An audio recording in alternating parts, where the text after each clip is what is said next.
I don't view this as an isolated incident. That's why I'm talking about this. I view this as a broader strategy of authoritarianism, a broader strategy of flouting Congress and the courts, which is apparent in the impoundment stuff, the DOJ stuff, the Alien Enemies Act stuff, the Citizenship Clause stuff. Every other thing is like this, and it's part of Project 2025. It's all the same thing. It's all the same pattern of authoritarianism, centralization of executive authority on Trump. Yeah, I think that, if you could prove material support, that's a slam dunk deportation. But critically, as we've said, the government has not even alleged that, let alone proven that. Hey folks, big news. On the 28th of March, I'll be doing Tim Pool's Culture War show. We'll be discussing Mahmoud Khalil and other constitutional issues with the Trump administration. I highly encourage you to watch it. It'll be running from 10 a.m. to 12 p.m. Eastern Time on Tim's channel. And if you haven't liked, commented, and subscribed on this channel, please do so. It'll really help me out. Wow. Ryan Mullally. Is it Mullally? Yeah, it's Mullally. Well, Mullally, sorry, but yeah. How you doing, a buddy of mine? Someone who I've never disrespected in any context. No. You've always been kind and gentle with me publicly. And when Good Logic mispronounced your name as Pisco, I didn't laugh. Oh, did you? Did you? Yeah. Well, I happen to remember seeing that introduction and hearing you defend me in that context and not saying that it was funny that people were calling me piss. All right, so let's talk a little bit about the context of why you're on here. For those of you who have no background, we have confronted each other and had, I think, pretty violent in the context of lawyers discussions on things like the immunity decision, things like Biden versus Trump, some of the fears of overreach by the Trump administration versus some of the fears of the Democrat encroachment. And generally, we've been, discussers on the legal front of some of these various controversies where you, I think, in my opinion, probably overstress, but in your opinion, fairly stress the importance of being even-handed and trying to be objective even with people like Trump. And in this context, I think we're coming to talk about something we probably agree more about, but I'll let you introduce yourself as well. Yeah, so I'm Ryan Mullally. Follow me on X, Ryan C. Mullally, same name. So that's easy, but it's impossible to spell, whatever. So good luck with that. But yeah, I think that we've talked a few times about my view about how important it is, at least in my mind, for lawyers who are trying to explain what the law is and what the law isn't to the public to be as fair and neutral as they can be. That doesn't mean you don't have your political leanings, but you need to try to be as objective as possible, because quite frankly, our profession has a terrible authenticity problem. Like, everybody knows you can pay a lawyer to have an opinion. That's the nature of what we do. So in order for us to have credibility, which we need because we are the profession that's available and able to talk about issues like the First Amendment, issues like due process, and explain how these things really work to the public, we have to go out of our way to kind of leave our bias at the door, because lawyers just have a credibility problem. It's the nature of the profession. So I think we've disagreed on a number of things in the past, and I'm hoping that what this conversation will highlight is that when the law is commented on publicly, it's normally about a really interesting case. And really interesting cases often are at the blurry edges of the law, where we're talking about, there's a Supreme Court ruling, and what is that going to mean in the future for different facts? And neither of us actually know. We don't have crystal balls. But what we're doing is applying our expertise and trying to create the best opinion we can and defend it. And that's very interesting because you can spar and you can have conversations. But most of the time, the law is actually very straightforward in that the issue is mostly decided by black letter. And in this case, I don't, with Mr. Khalil, I don't see a lot on the government side that is even close to meeting their standard. So this doesn't seem like one of those cases where there's a huge discussion about even like what the First Amendment is. I don't think they honor the statute. So I think this is a disastrous attempt to deport by the Trump administration, that even somebody who, even if you are very pro deportation of people like Mr. Khalil in the abstract, you couldn't support this deportation. because it's been done so badly. And I have not spoken to anyone who can defend it if they're aware of the specifics and confronted with specifics. Yeah, no, that's been my sort of experience as well, talking about this issue. I've had maybe like now 4 or 5 conversations about this purported rescinding of the green card and attempt at deportation already. And I think in at least 3 or 4 of them, there's been concessions that either this is not established under First Amendment doctrine, and at most the people who I'm talking with would like it to be, but never have I heard a convincing argument for why what's going on to Mahmoud Khalil is legal. And I'm sure my chat is well aware of some of these facts, but the basic starting premise is there's been an arrest of an individual who's a green card holder, a lawful permanent resident. He is being alleged to be removable, frankly deportable, on the basis of the Secretary of State's determination that he is prejudicial to the national security interests of the United States. And that is the alleged basis of removability. There is no indication that that assessment by the Secretary of State is based in anything other than what would otherwise be completely protected First Amendment activities. We have precedent, well established by the Supreme Court at this point, that resident aliens are entitled to the First Amendment protections, to the extent that those protections wouldn't apply to situations like providing material support or communicating with a foreign terrorist organization. That's not seeming to be alleged by the government in this case. And so all we really have here is this determination by Marco Rubio that he is prejudicial to our national security interests because of protected First Amendment speech. And I think I'm in agreement with you that this is unjustifiable, but I want to go a step further. Maybe we can talk about it a little bit about where we stand on the edges of these cases and what we think is okay, what we think is not okay. And I'm happy to entertain that for a little bit. But I think this is part of a greater pattern of the most dangerous administration that we've seen in recent memory and the most prejudicial to our rights administration that we've seen. And I want to push you to be where I am and to be as angry and or at least start to approach a level of anger in this conversation that I haven't seen yet. But I guess I'll let you respond. Yeah, I mean, I think we have different temperaments, which is probably not going to change over the course of the conversation. But I do, unfortunately, have to give us a bit of a disclaimer before we wade into the facts. And I don't typically do this, but just in this case, for reasons that become obvious in a second, I have to. So I am only speaking for myself. I'm not speaking for my firms. I'm not speaking for my clients, not speaking for my former firms. And most importantly, I have significant former affiliation with Mr. Khalil's lawyers. In that I was co-counsel with them and we litigated the Supreme Court case called Tanvir. And his lawyers are incredibly competent, incredible jurists. We won that case. One of his counsel of record did the oral argument. I was very junior. It was a thrill of a lifetime for me, but I'm not inside this case. I don't know their legal strategy. I don't have inside information. I do not speak for them.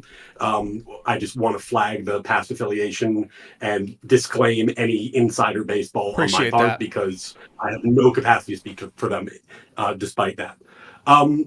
Honestly, the thing about this case that I find so fascinating is I expected to dive into this and find that it was going to be an interesting First Amendment question. And what I discovered is it never even gets to the First Amendment. Like, as far as I know of the facts, the government said that the conduct at issue is that Mr. Khalil gave public remarks that are aligned with the interests of Hamas.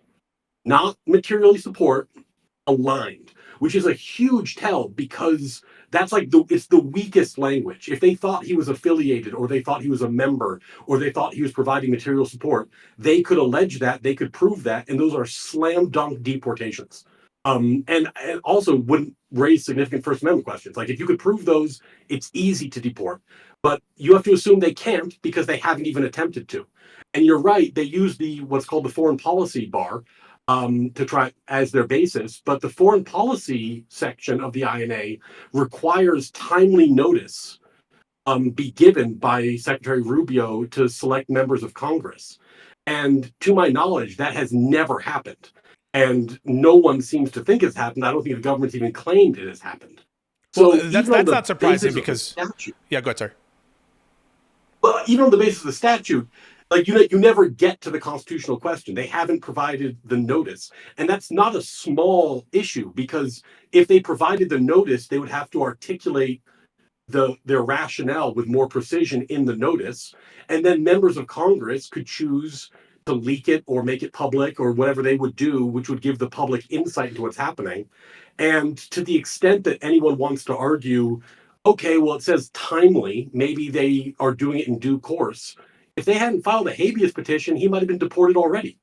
Yeah. So, like, what? It's like, sinister. How timely could you possibly be if you're going to do it after you deport the guy? Yeah, so, that's not I don't surprising. even think they comply with the statute, let alone the First Amendment. But that's not surprising, Ryan, and it's something that I also want at some point an acknowledgement. I do want to run through the First Amendment stuff with you, and in a kind of formal way. I think that'll be helpful for the audience in terms of how we think about the First Amendment doctrines of blind here and how things might change in different fact patterns. But what Ryan is saying is there are certain notice provisions, procedural requirements, the hoops that the government is supposed to jump through to qualify Mahmoud Khalil for the kind of deportation that's at issue here, or the basis here, that you need to provide certain notice to Congress, and that's required by the relevant deportation under the INA. That is not something that's done like, oh, accidentally they didn't file the paperwork. That is sinister and done on purpose. It's sinister and done on purpose, and it's of accord with every single thing this administration is doing. When it comes to the illegal impounding of funds, it's not in compliance with the Impoundment Control Act. Because they haven't provided the notice to Congress in that situation. Because they want to claim that they don't have to follow the rules that Congress puts in place. They don't have to follow the procedures that Congress has laid out before them. And it's not something that's like tangential. It is deeply rooted in the strategy of this administration is to buck Congress. And in doing so, try to buck the court. And because, as you say, when they don't have to issue formal statements, they try to think that what they're trying to do is limit the kind of scope of review in the courts. They're trying to limit any kind of statement, any formal statement they're giving. So it's the same thing, by the way, that they did with this memo that was put out in terms of stopping all federal financial funds, federal financial assistance. They said, we're rescinding the memo, but we're not rescinding the policy. The aim there is to obstruct Congress's will and also to limit the scope of judicial review. And so for me, it's all sinister. It's all predictable. And so, I mean, don't you see that before we get into the First Amendment stuff? Well, I think there's a very interesting parallel that's happening right now with the Alien Enemies Act deportations. And the Alien Enemies Act is, like, if you look at the INA and how the INA has been used to deport people, it's used all the time. The Alien Enemies Act is a very, I think charitably you could call it a novel approach, right? So it's a very rare thing. But there's clearly been some thought, like the Trump administration had a strategy for the Alien Enemies Act, which, whether or not it holds up in court, whether or not that's right, that'll play out. But there was a strategy. Whoa. Here, so I asked you a question. Just let me finish the thought before you interrupt. Here, I'm not even sure. I'm not sure if this is strategy or like just absolute terrible management. Because I agree with you, you could interpret it, and all the facts are there for a sinister interpretation. I also think all the facts are there for oh my God, this is like classic Trump horrible management, where somebody said, he's like, I want this done tomorrow, and they just do it, and it was like just not at all thought through. Because if you wanted to deport him successfully, this wouldn't be the way to do it.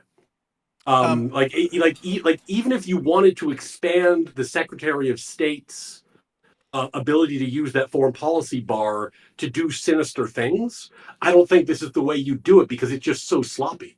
So this one looks to me, if I had to guess, more like incompetence, but coupled with some alarming disregard for the First Amendment and some other things I care a lot about. But I'm not sure I agree with you about it being an attempt to buck Congress, because I think bucking Congress here is borderline idiotic. Like Wait. Whether it's idiotic or not, cross your T's, dot your I's thing. It's not like Congress is going to give them a problem with it. do you agree? And I'll ask this. I'm sorry to ask it this way. Do you agree, yes or no, or I don't know, that they must have been aware of the notice procedures and requirements that you have just brought to the stream? Were they aware of those? And do you think it's the most likely scenario that they were aware of those? Oh, when they arrested him? When they did this procedure. So you think that the lawyers so you think that they just arrested him and didn't have a plan on legal strategy on how to deport him? Well, when they arrested him, they thought he was on a student visa. And then they arrested him anyway, that's kind of a shocking admission on their part, that they thought he had a student visa, which is a much lower level of rights and protections than lawful. Okay, if that's true, if that's true. So what I mean is, I think when they arrested him, they hadn't really thought this through at all. Like they didn't even know the facts about him. Wait, they as a student visa, not done deep research. As a student visa, they would still make him removable, presumably, for one of the rationales that we're citing here. But like, let's put that, push a little further. At the time that they announced that he was removed. You don't think that's good evidence that they were doing this in a slapshod? And like, because they clearly had not done even the basic research. So if it's true, so what I heard was that the ICE agents thought that he was on a student visa. That's what I heard. And that to me is not enough evidence to suggest that the people who planned the arrest didn't have knowledge. Just because the arresting agents weren't aware doesn't mean. So that's the information that I've heard. Well, okay, you can say it's not evidence sufficient, but it certainly is evidence of lack of planning. You might say that it doesn't go further that a than ground cop level. doesn't, that some idiot ICE officer who's doesn't know what's going on and doesn't know the legal. So no, I don't necessarily expect these ICE agents to know the legal nuances of what they're doing. So I don't think it's that probative. Maybe it's more than nothing, but I don't think it's that probative. But even put that aside. Put that aside. At the moment that they announce that he is removable because of this statute, do you or do you not think that they were aware of the notice requirements within the statute? I don't know. I would have to look at do you know the timing of when they announced? Yeah, I'm not aware. Do you have the chronology down? I don't know. Like honestly, this almost seems like they f***ed up and they've been trying to paper over it. Which is, by the way, that's that's not a we're not arguing positions that are like it's good, it's bad. We're only really discussing, is it wildly incompetent with a bad motive or truly sinister? So the gap between those is not like a huge margin. But I do think there's a lot of room for incompetence, just because this seems. I mean, wait, I'm asking honestly, you whether or not you thought that they were aware of the majority in both houses, both the House and the Senate. Like they dominate all the committees, and the notice just goes to committee members. Like they absolutely have friendly people to deliver this notice to. So like them not using it just strikes me as idiotic more than anything else. Like they could have done that and at least not had a due process problem that they're going to have as a result. So you think it's actually conceivable that they went to the law, they cited a particular portion of that law, and they just didn't know that the invocation of that power requires notice to Congress? Oh, no. I think that they arrested him, and then they were like, no, post-arrest. We need to scramble. We're trying to figure out how to do this. They realized that all the other provisions would require them to prove something they couldn't prove. So then they threw something together and they screwed it up. I think that seems the most likely. So now let's look at it in context of all the other actions of the Trump administration. They are purposely, you would agree, flouting the notice requirements under the Impoundment Control Act. Fair? They're not giving notice when they're doing their rescissions and when they're trying to quote unquote cut funding and prevent funding from accessing, according to I'm going to have appropriations. to assume your facts because I'm not as familiar with that issue. Okay, I'll take your word for it. Assume that it's the case that the Trump administration did not provide notice to Congress as required by the Impoundment Control Act for their deferrals and rescissions under the Impoundment Control Act.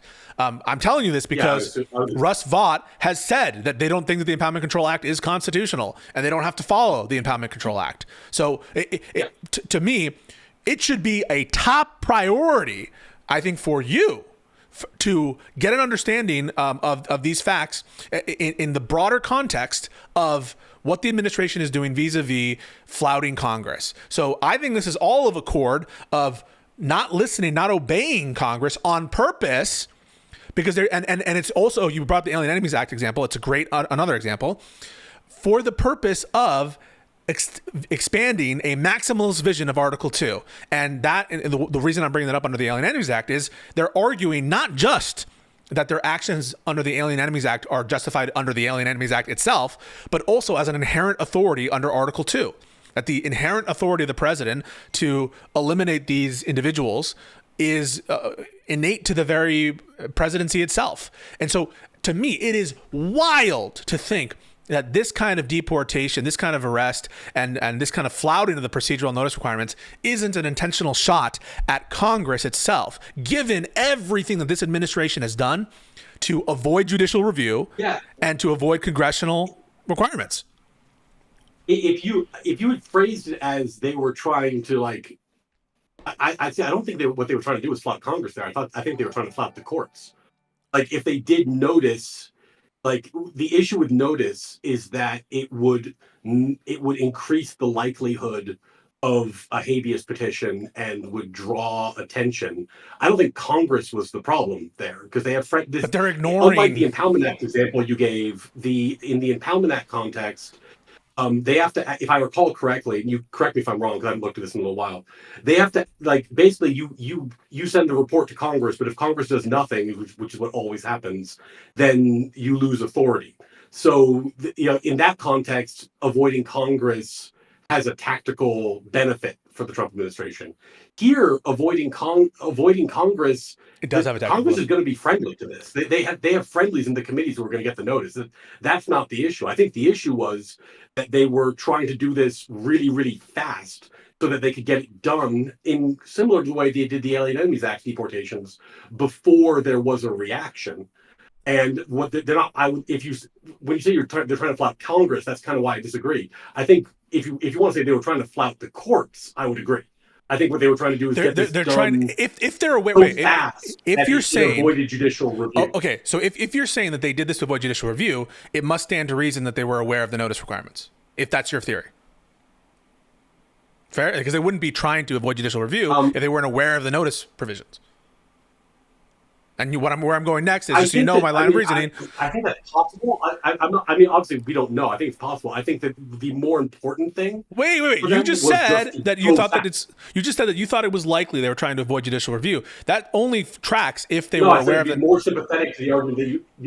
More sympathetic. Okay. My problem with the argument is that you were talking about flouting Congress. If you were saying they were trying to stop the courts, I'd be more sympathetic. But if they're trying to stop, if they're trying to stop the courts, or they're trying to avoid judicial review, then that intention only maps on if they're aware that there are notice provisions that they're flouting or they're not following. And if they're not following notice provisions, they're flouting Congress. They're just trying to go as literally fast as possible. Right, but if they're aware, I think the distinction between, like, we're deeply aware and ignoring, or we just don't care, or we're just going. Whether that's their ultimate purpose or not. Let's say their ultimate purpose is speed, but they're aware of the congressional notice requirements. If they're not listening, then they're flouting Congress. They're saying, we're going to ignore Congress for the sake of speed, because Congress put in those notices. But I don't think, even if they were, and I think that you're making a good argument. I think it's very possible. But that still wouldn't be about Congress. That'd be about the courts. So that might be the ultimate reason, right? And you could say, well, he has friends in Congress with respect to the Impoundment Control Act issue, and he does have friends in Congress with respect to. I think we're maybe missing the forest for the trees here. I think what you want to ask me, and maybe the more interesting thing to ask me, is this, as opposed to other things the Trump administration has done, which I've been more willing to defend, like a bridge too far in this area? And the answer is obviously yes. Well, no, I think it's of accord. Get into these niceties to even go that far. Like, this is this is, I think, an indefensible action. My issue with it, and we'll get to the First Amendment stuff because I understand we're spinning the wheels a little bit, and I'm happy to move on to the First Amendment stuff where there's a good deal of agreement, and I want to bring out that agreement because we get along sometimes, at least, especially off camera. I feel like we get along more. But so I do want to bring out that agreement and say I appreciate you.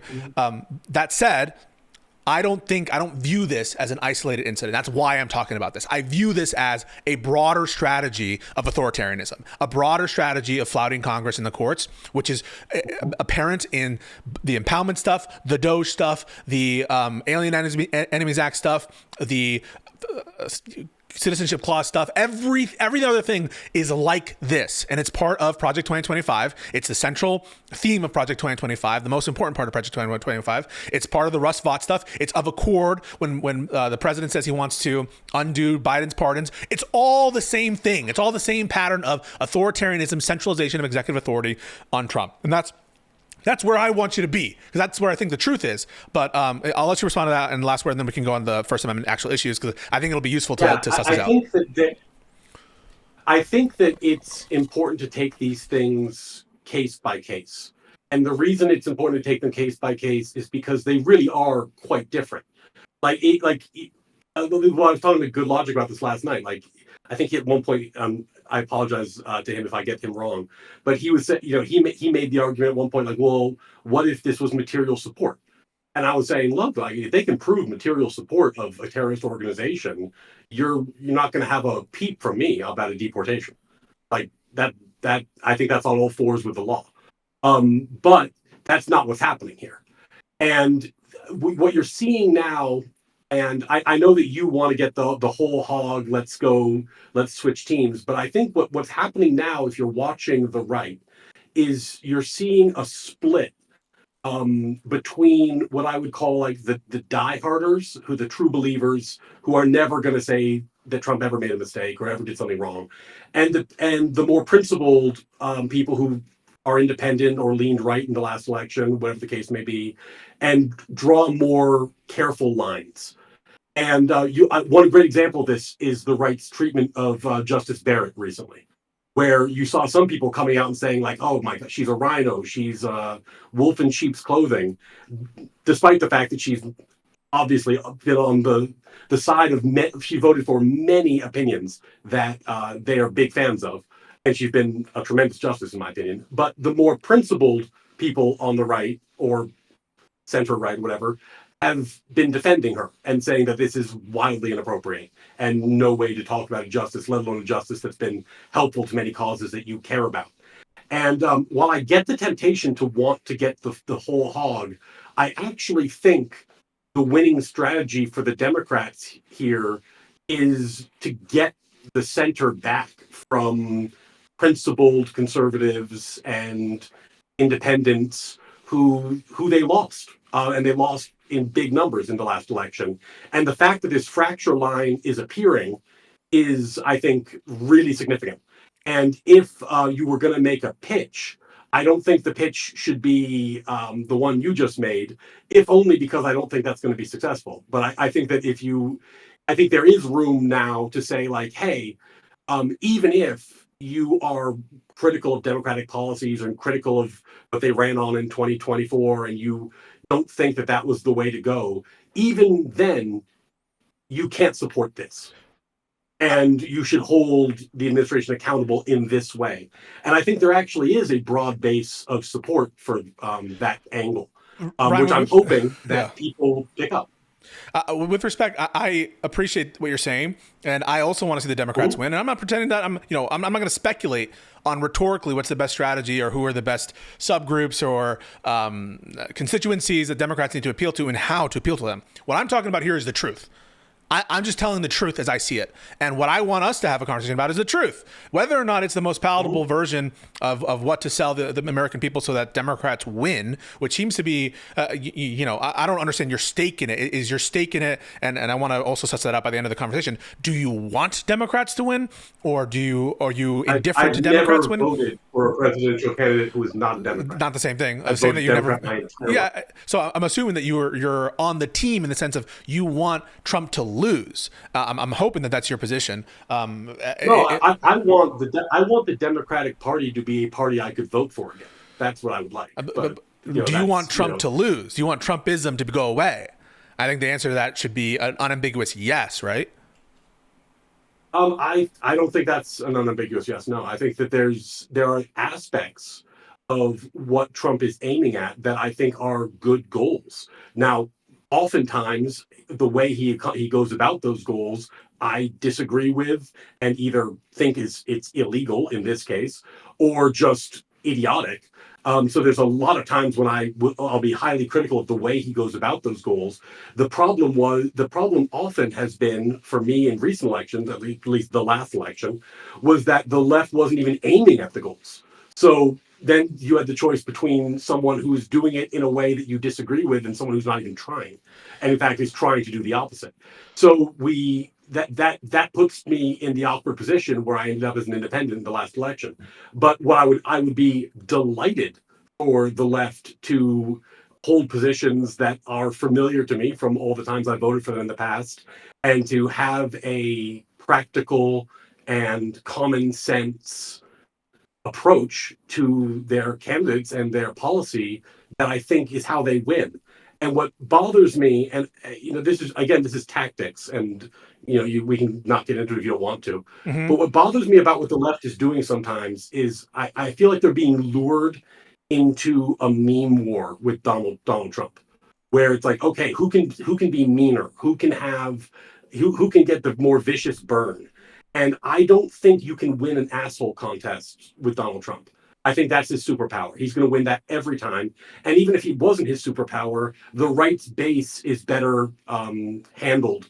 I think they thrive in that environment in a way the left doesn't. Every time the left has won in my life, and I'm older, so I've seen it happen a lot of times, it's because they put up a candidate who had a common sense, practical, down-to-earth, common man approach that allowed them to sell a vision for the country that everyone could buy into. And when they do that, they tend to win.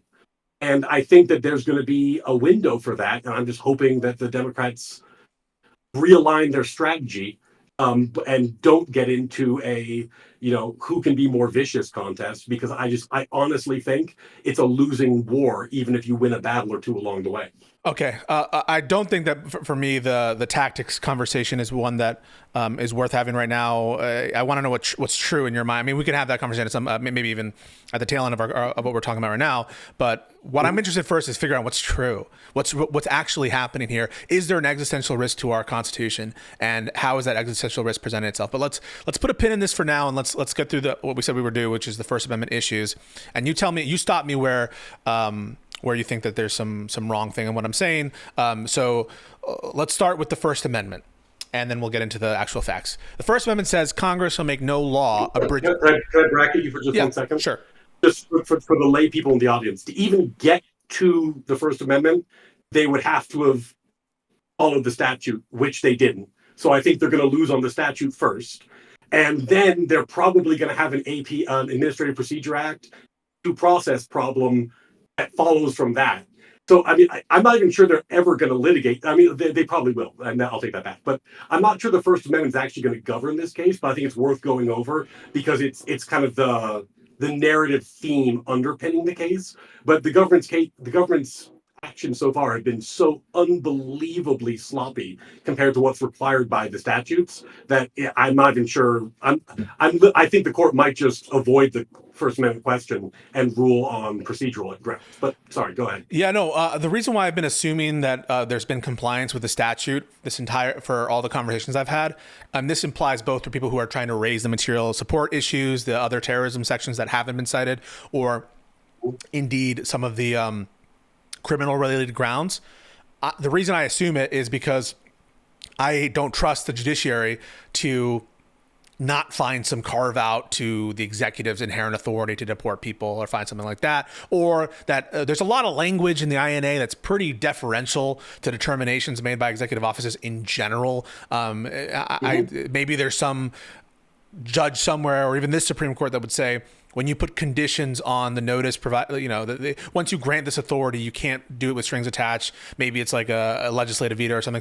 So I want to avoid those kinds of in the weeds due process or separation of powers issues when I'm discussing something that I think easily resolvable by most people and grounded in the First Amendment. What you're saying is 100% true. There are other related issues to this situation that could arise from the due process clause.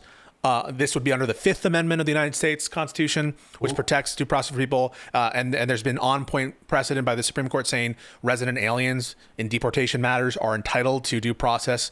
And I think you agree they were trying to summarily remove him, much akin to what they're trying to do to the Arawa people under the Alien Enemies Act. And I think they have a good APA argument too, because if the notice provision has not been met, and again, we have no reason to think it has been, I guess it is theoretically possible, I should say, that they provided the notice in secret and we don't know about it. But I don't think that's allowed by the statute, but I don't know that. So there's no reason to believe the notice provision. Yeah, there's no reason to believe that they've honored the notice provision. And if there's a notice provision and you have to provide rationales, it's not just notice, you have to give a reason, then the failure to give a reason would be definitionally arbitrary and capricious under the APA. So I think they have a large amount of statutory and process problems to work through. And then just to give the segue, you also have the looming First Amendment problem. Yeah, so that's when he says APA claim, guys, that's the Administrative Procedures Act, which gives a bunch of ways to challenge government action on bases related to being unlawful, arbitrary and capricious, other kind of standards. So it's kind of a structural framework by which you can raise claims of defective government action. And so all he's saying here is there are a host of problems, either constitutional process problems or statutory process problems that could make and render this action unlawful for a variety of reasons and cause a court to order that he not be removed or not be deported. That's all fine. I agree with that. There's tons of issues there that when we're having a conversation like this, I'm happy to get into, but I agree that I think that there's a lot of problems with this arrest. I want to go to the First Amendment though, because that's what people politically care about. That's where the hypocrisy is. And that's where people who don't care about the authoritarianism aspect or don't believe me on the authoritarianism, that's where I think I can find common bread and where I can actually convince people of stuff. And so I think it's useful to walk through the steps and for you to stop me when I say something wrong that you don't agree with or that where you want to add something, if that's cool. Have you done Bridges v. Wixon with your audience yet? Well, I've mentioned it, but yeah. So first, let's start with the text of the Constitution that the First Amendment states Congress shall make no law abridging the freedom of speech. Over time and through case law, we understand that freedom of speech includes advocacy for even dangerous ideas or even violence, as long as it's not incitement under standards that where you need to have imminence, you need to have all different factors expounded in Brandenburg v. Ohio. So in general, the kind of activities where one would express support for Hamas or express abstract support or independent support for bad groups or violent groups is protected speech in the United States as to citizens. He just mentioned, Ryan just mentioned Bridges, which is a Supreme Court case from 1945 or 48 or something, where the court explicitly stated that resident aliens have First Amendment rights. They're entitled to First Amendment protections. So we have to analyze, is the basis of this deprivation, removal, government sanction on the basis of First Amendment protected activities? I'll stop right there in case you have any color to add. No, I think that's right. I mean, I've literally, in the conversations I've had with people, Bridges v. Wixon was almost enough to make them avoid the First Amendment completely if they could. Yeah. Because you couldn't ask for a more clear quote. It's open quote, freedom of speech and of the press is accorded aliens residing in this country, end quote. The court is often difficult to understand. This is not difficult to understand. Yeah. So here there are a lot of related issues that might come up. So there are categories of exceptions to the First Amendment and tests that apply to the First Amendment once you realize it is a First Amendment issue. So right here, we clearly have speech, right? Whatever he's saying, whatever pamphlets he's doing, whatever advocacy he's engaged in or associations that he's engaged with, that is prima facie, that is absolutely speech. So we're in the category of the First Amendment. Now, you could go a couple different tracks with this to say it's nonetheless okay to sanction him or punish him because of that speech. You could say, one, that the speech that he's doing is incitement, but under the Brandenburg standard, no one is alleging facts that would qualify for that standard. I think Ryan probably agrees with that. Then there's this other case law related to material support of terrorist organizations, and that comes from a case called Holder versus Humanitarian Law Project, or at least that's the most recent exposition of that doctrine.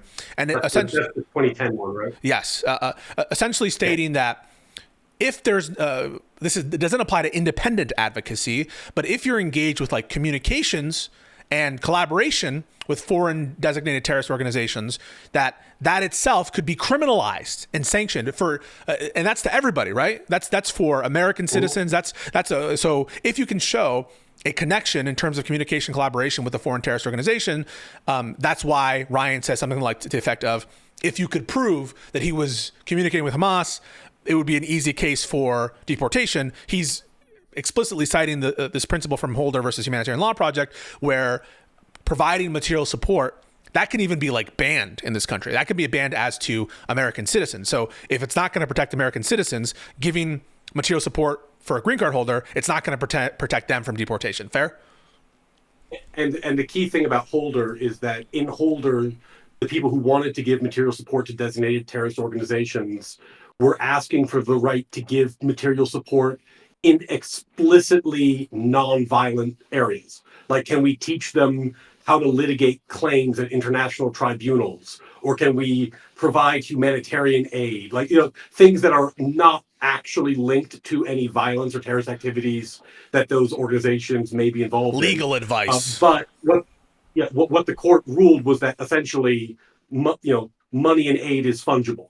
Like, just if you're giving aid in one area, that frees up resources to do terrorist activities over here. So we're not going to distinguish between what you would consider to be innocuous aid versus material and substantive or nefarious aid. So because of that language, I think that if you could prove material support, that's a slam dunk deportation. There's no question that you could do that. But critically, as we've said, the government has not even alleged that, let alone proven that. And notice, though, that there is a troubling aspect to that holding of Holder, which is arguably that would also apply to aid to Gaza generally, right? You could imagine a situation where if you're sending Red Cross relief to the Gazan people in Gaza, and you're providing kind of on the ground assistance, Doctors Without Borders type thing, to just the Gazan people, I think they're going to make an argument, Ryan, I don't know what you think, it's fungible in the same way. You're freeing up resources that could otherwise be used by Hamas, that it would have to incur to feed its people, to provide services to its people as the administrators, presumably, of the Gazan territory. So there, just to be aware, this material support provision... Go ahead. Yes, but the mens rea for lay people, the state of mind required is that you have to know that you're providing aid to a designated organization, or know that the people that you're providing aid to engage in terrorist activities. So, if you are truly giving it to the people of Gaza, and you knew it was going to alleviate something from Hamas, right? And I think most aid workers but you're not giving it to Hamas. You're giving it to people in Gaza. I know, but you're trying to... Right now, you got, sorry. Yeah, so I think you would have a mens rea problem there. Like if somebody's handing out bread in the street, I don't think that there's gonna be a connection. I don't think that's too attenuated from Hamas. I mean, I'm sure it could be litigated, but I don't think that. What if you gave bread to Hamas to give to the people? Oh, if you gave bread to Hamas to give to the people, yeah, then that would be criminal. But what if what if you're like, okay, I'm not going to do that, but I'm just going to give the bread directly to the people? I think, well, all I'm saying is there are potentially troubling conclusions here, which is that no matter how good your intentions are, if you contain that intention to alleviate in some way the fiscal burden or any kind of benefit to Hamas as an organization, there can be issues in terms of that advocacy. So just be aware of that there's potentially troubling conclusions from Holder. It's a pretty broad ruling against in any way helping terrorist designated organizations. Which is, I think the broadness of Holder actually highlights how sloppily and ridiculously the government's behaved in this instance, because sinisterly, I would say. Literally, if they could prove any connection to Hamas, they could deport him. Similarly, by the way, if they could prove that he was part of the groups of people that barricaded the buildings or detained people against their will within the buildings during the Columbia protests, I mean, that would be a harder case, but I bet they'd win. I bet they could deport him for that too. But they haven't even said that. They just said the things he said aligned with the goals of Hamas, which puts it clearly in the out of the conduct realm and into pure speech, because they're not saying he's a member, they're not saying he's an affiliate, they're not saying he provided material support, they're not saying that he did criminal acts in furtherance of Hamas or even in general. They're just saying he said things that line up with things Hamas would like people to say, which is that is a huge tell, because it in terms of legal language, if they thought they could have said more, they clearly would have. Yeah, that's a wildly thin branch to hang your case on. I think that's right. I want to draw out a couple of nuances here. One is I'm not sure that Holder reaches the issues of mere membership in an organization. There's other case law that I want to talk about with that. But what's the name of the CCP case? I'm not sure what the CCP case is. I'm thinking about the Communist Party of. Is it Shaughnessy? Is it Shaughnessy? Oh, it might be Shaughnessy. Yeah. I can't pronounce these names. That's why I always get this wrong. For Heresitis?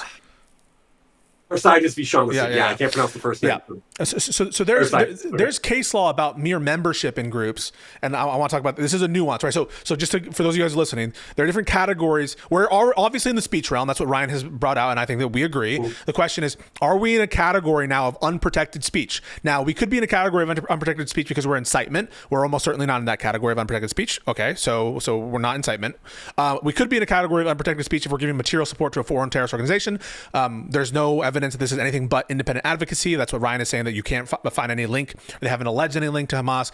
And now we're talking about a third potential category of unprotected speech, which is membership in certain foreign-based groups. Is mere membership enough? So those are three different categories of unprotected speech. And so we're running through the different examples, which, by the way, there's no chance whatsoever, I think, that this administration cares about whether their conduct is in compliance with the law. I'm just putting it out there. But this third category might be membership in a foreign group that is being sanctioned by the state. I'm not so sure, frankly, that Holder reaches that. There's this case Heresitis, but that case had to do with that case existed in a framework of pre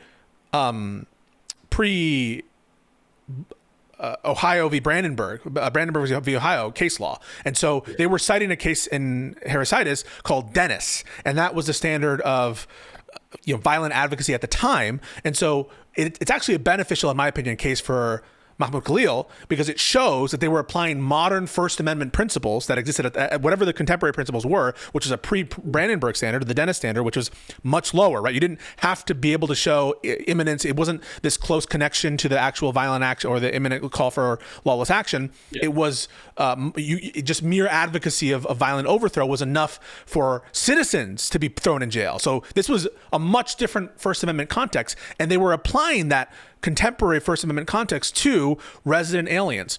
And in that context, membership in a organization that advocated for the eventual violent overthrow of the United States, that was enough for it to be sanctioned under the state. But I don't think we should take from that necessarily, Ryan, and I'm going to see where you agree with it or not, that ruling should be extended if we now apply the rule of Brandenburg, if the association with the group itself is. I don't know that Shaughnessy would hold up under modern jurisprudence. Right. But I think the critical part here is that Shaughnessy requires membership or affiliation, which again has not been alleged, and I've seen no evidence to suggest is true. Now, this would not be the case I would want to litigate at the Supreme Court level, because, as I'm sure you know, deportation is not a criminal proceeding, technically speaking. Right. And there is a spectrum of how strongly your rights attach based off your connection to the country. Whereas, someone who's living in a foreign land and is not a citizen has, a minimal connection, whereas somebody who's a citizen has a maximal connection.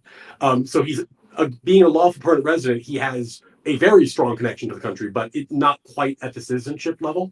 So I could imagine that if you were leaning too heavily on this case, that, I could imagine this court pretty easily saying, well, we don't need to decide for citizens, but for non-citizens, membership in an organization that advocates for the violent overthrow of the United States government, they can make it its own category. Yeah. Well, yeah, because the other question is, like, do we want to keep you on the path to full-time citizenship? And the answer is, if you're a member of a terrorist organization, maybe not.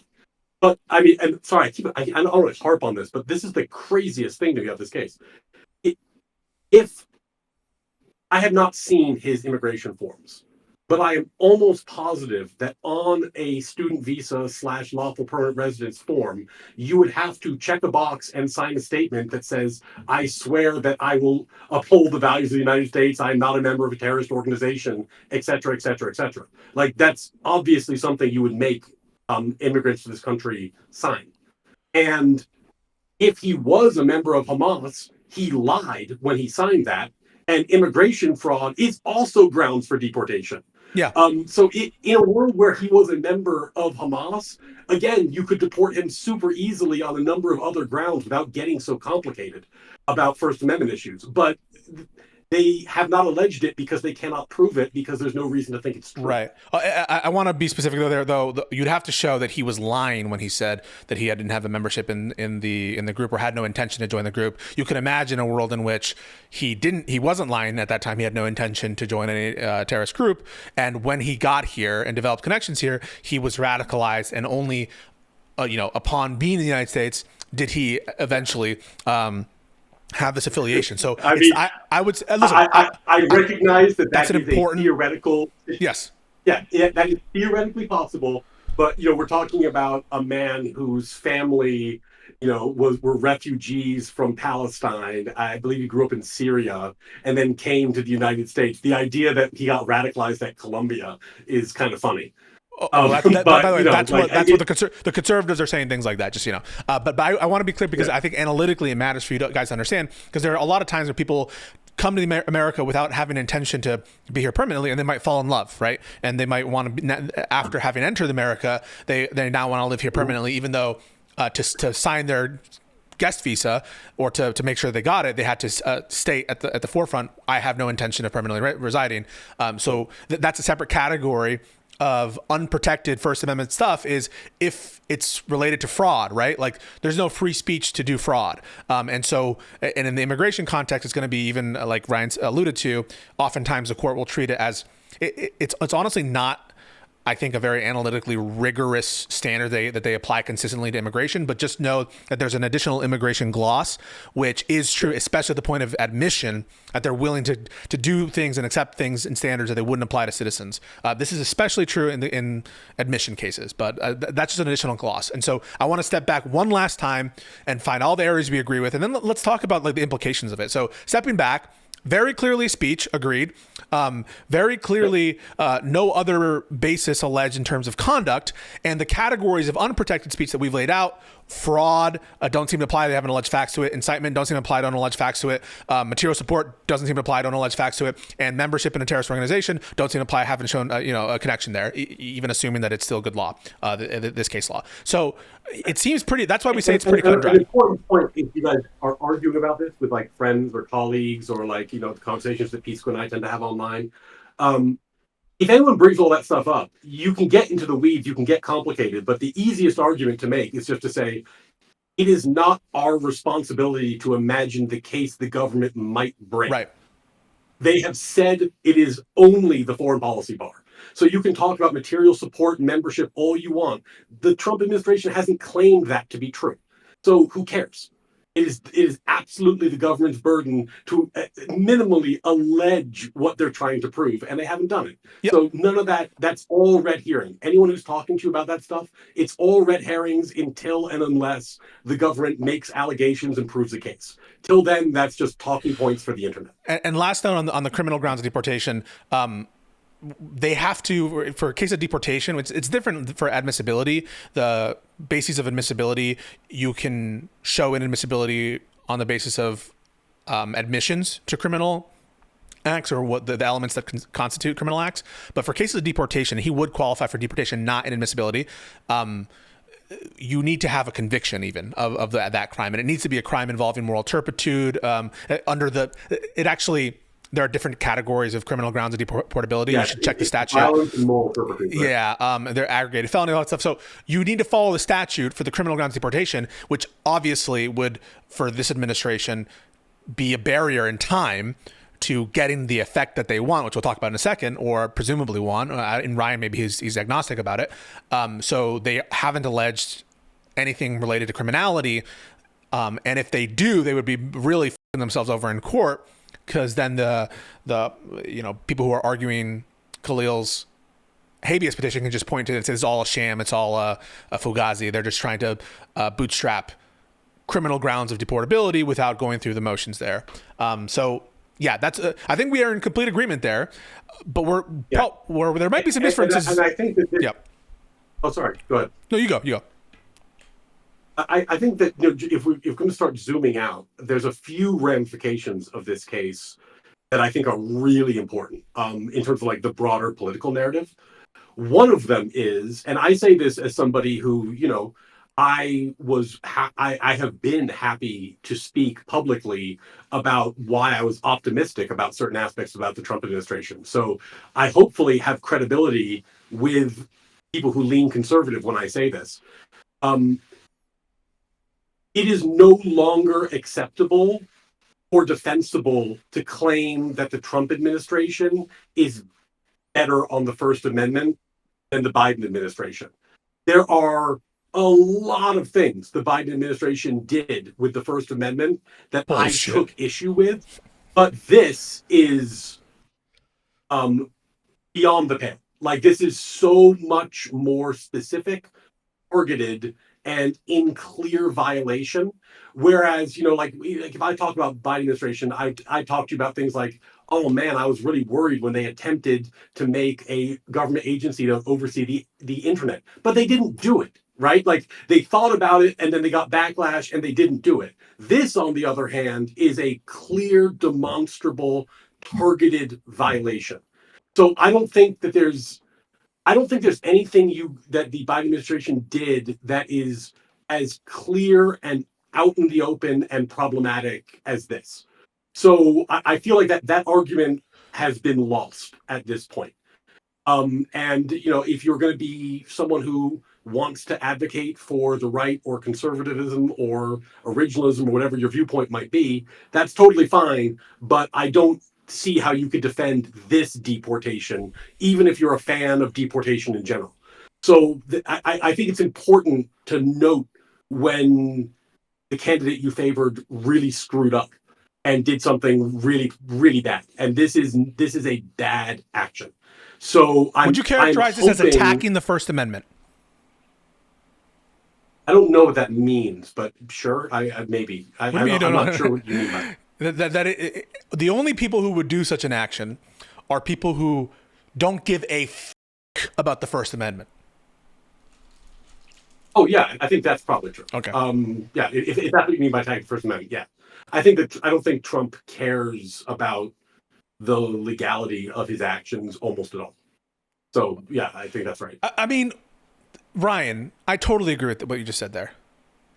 That Yeah. is a I don't think he crazy like thing sits to there and say. pulls his mustache and says, "I want to violate the First Amendment today." I think he just says, "I want to do X," and he doesn't care whether or not it violates what. So Like that's you're admitting, and I agree with you, that Trump doesn't care about the law. He doesn't care about legality, and yet you're able to say, "I don't want Trumpism to die or to go away," because maybe you agree with some policies there. But isn't the core and essence of what Trump represents authoritarianism? And by authoritarianism, I mean specifically a lack of care of both democratic and legal processes. And isn't that well, the main critique of someone like me? Is that it's not the policy stuff per se, although we have a lot of disagreements there, but it isn't me saying we need Trumpism to end. The essence of what I'm getting at is Trump represents authoritarianism, and the means, you say it's just the means by which he does something I don't agree with.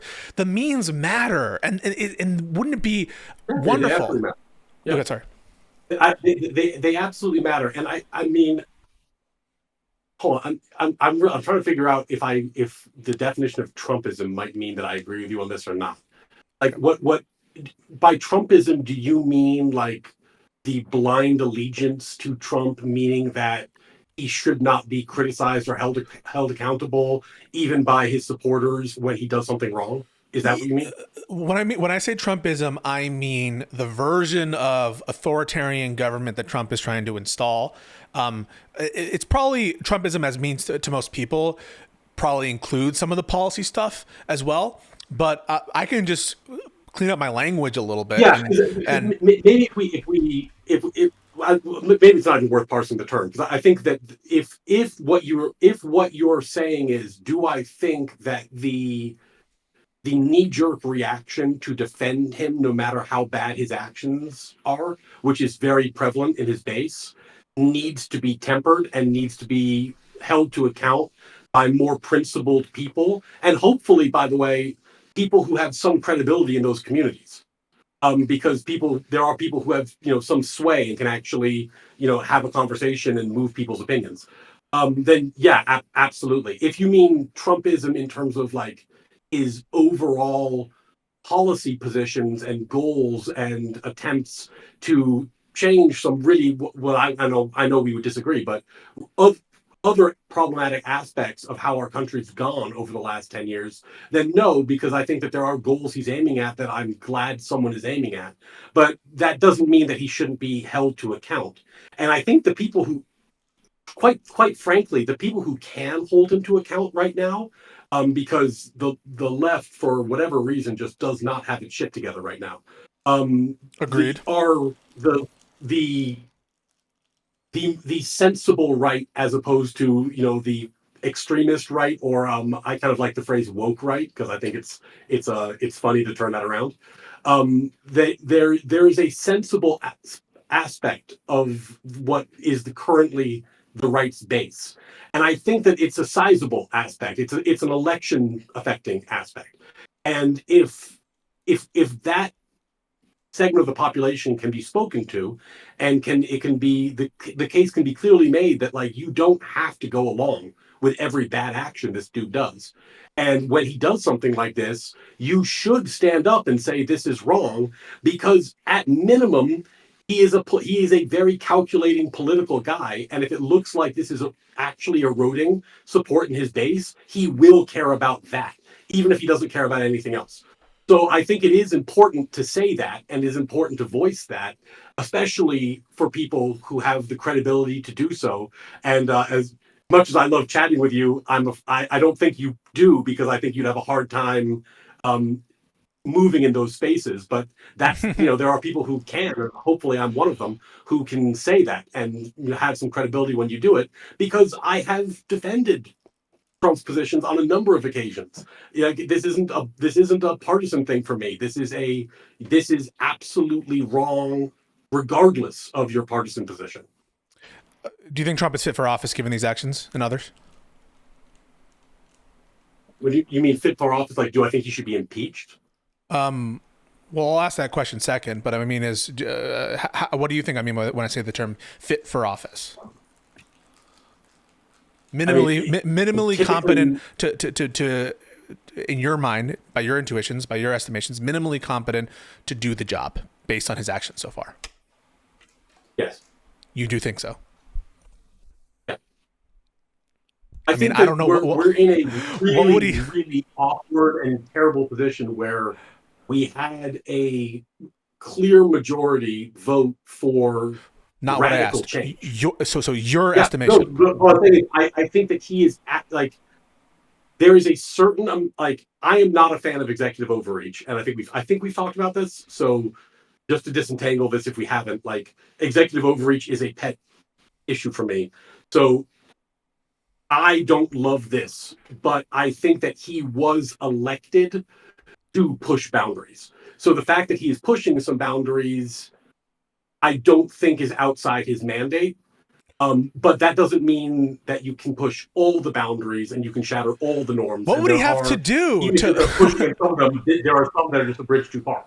What would he have to do for you to say, okay, he's not fit for office? I mean, at this point, right? So let's take some of these other actions as well and start to put them in focus as well. I'm really questioning what it would take for you to say that he's not fit for office, or that he's not fit for office.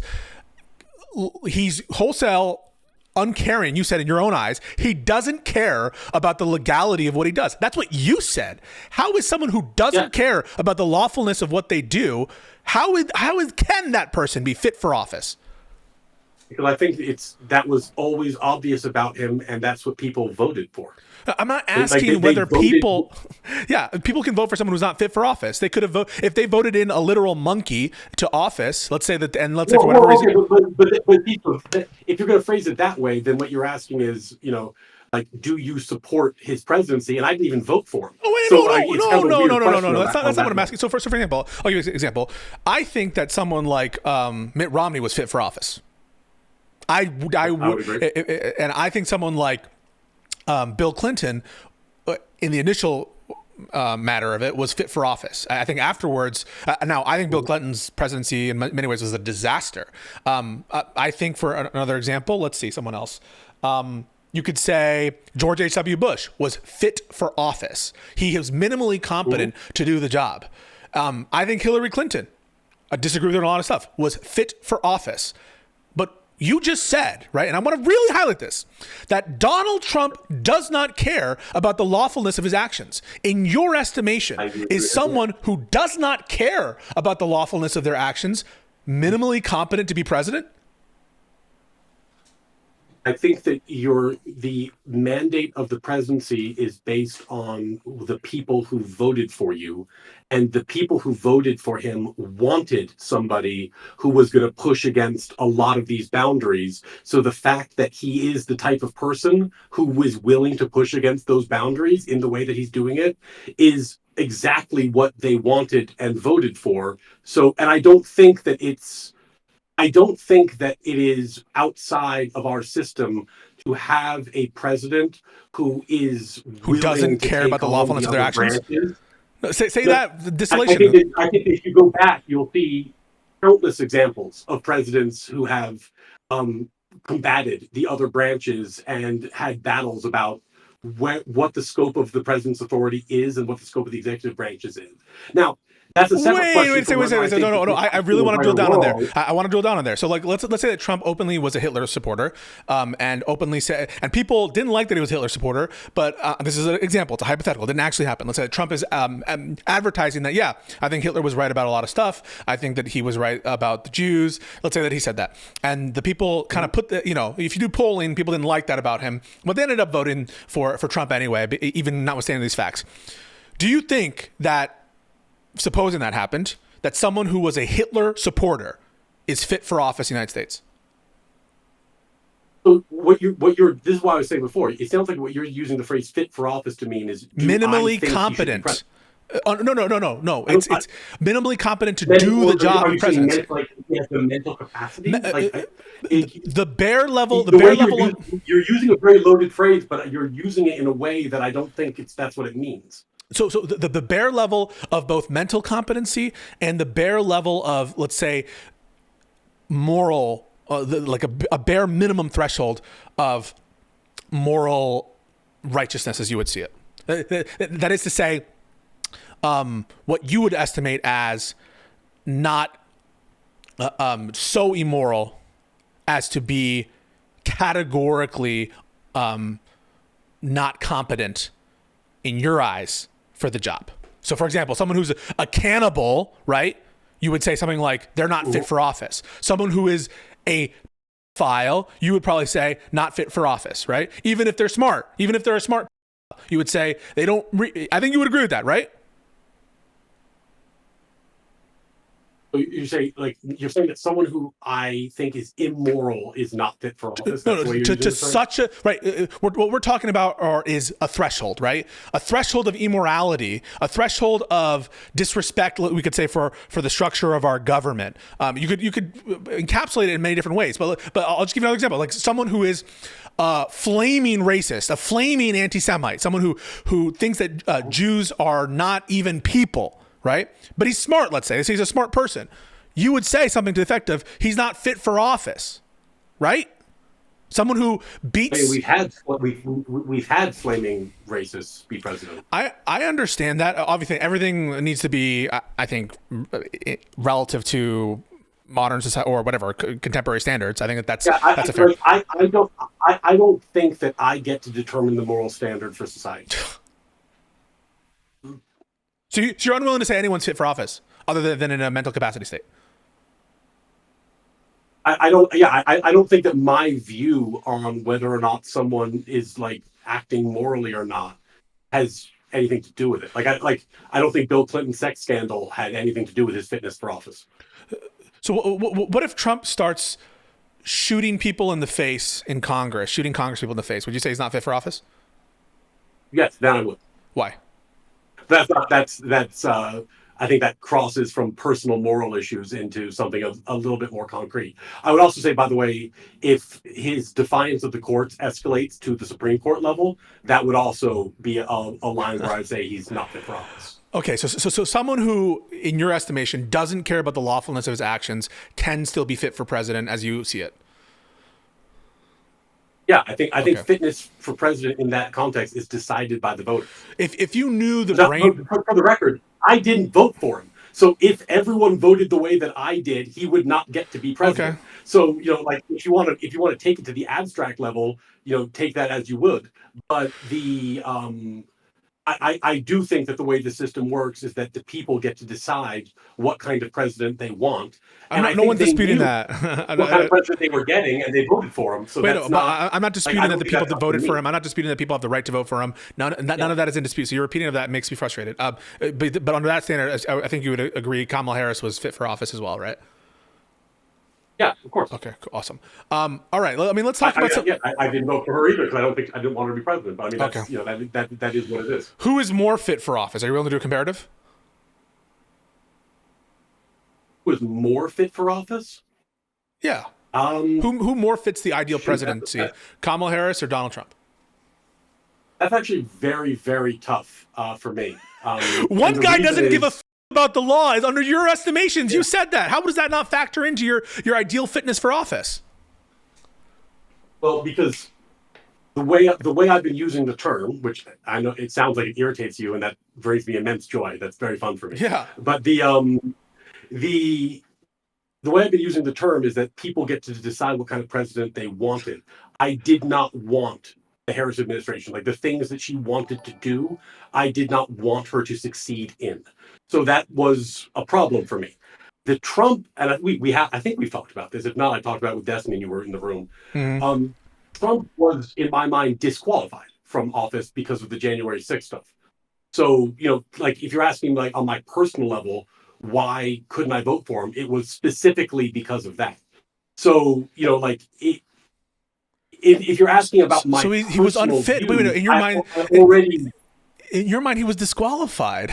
In your mind, he had disqualified himself from even receiving your vote because of his conduct. Well, that's what I'm asking. Your personal assessment of his character and his fitness. Vote, I I thought he was disqualified before the election began. But when you're asking, is he fit for office? I'm assuming you're asking something more categorical, something than just my personal view, which I've already told you. And I would be surprised if you like didn't remember. So I didn't vote for him. I didn't vote for him I know you for didn't that vote for him. specific reason. Yeah, because I found him to be disqualified. Okay, so go ahead, sir. Yeah. So, I assumed, and correct me if I'm wrong, that when you were asking about fitness for office, you were asking something more categorical than like my personal view and how I would use my I'm vote. talking. No, I am talking about your personal view. I am talking about your personal Yeah. view on minimum competency, which everyone will have a difference of opinion about what that is. But for example, I think minimal competency to be president is to accept the lawful results of the previous election. I think that's a minimal competent standard. Now, can I define everything that I would consider to be a minimal competent, a thing?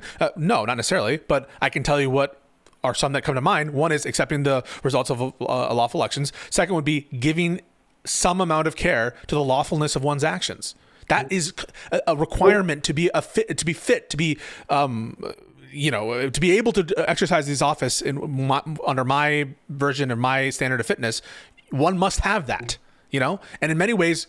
And here's the thing. I know you get mad at me when I say this. Yeah. The reason why I ask you sometimes just to turn it down like 20% is that there really is a large swath of people who voted for him and supported him who are sensitive to that argument, but are overwhelmed by the feeling of betrayal that they feel from previous administrations. And I think that there's a temptation to make these things like broad and rhetorically sharp in a way that is actually counterproductive to swaying the people who are swayable and presenting the message you'd like to present. And this is actually a pretty good example because you already know that I didn't vote for him and why I didn't vote for him. Yep. So if all you're asking is like, in that sense, is he qualified to be president? In my opinion, of course the answer is no because I said no. But if you're going to turn it into, is he fit for office in some broader way, you're going to lose the capacity to sway people who I think could be swayed by some of these specific examples. Yeah, you're basically saying that because of optics, I'll withhold on answering that question in the way you want to. And I mean, I guess that's fine, and you can say that for sure. But I think that it almost follows if you didn't think he was qualified before, you don't think he's qualified afterward. I'm assuming. Let me put it this another way. If someone had put a gun to my head and I actually had to vote for one of the two candidates, it would have been for him. Because the problems I had with the Democratic Party were that significant. So if you turn everything into an all or nothing issue, what I'm saying is that you are going to lose the capacity to interact with people, even when they agree with you, like I do in this conversation. And that, I think that's a dangerous mistake. You would have voted for Trump if you had to pick one of the two. You would have voted for Trump. Guilty of making over the last couple of years. And it is actually the symptom of how they lost the center and how they lost the votes. I don't care. Wait. For the purpose of this conversation, we're not discussing the sort of relitigating why Democrats lost.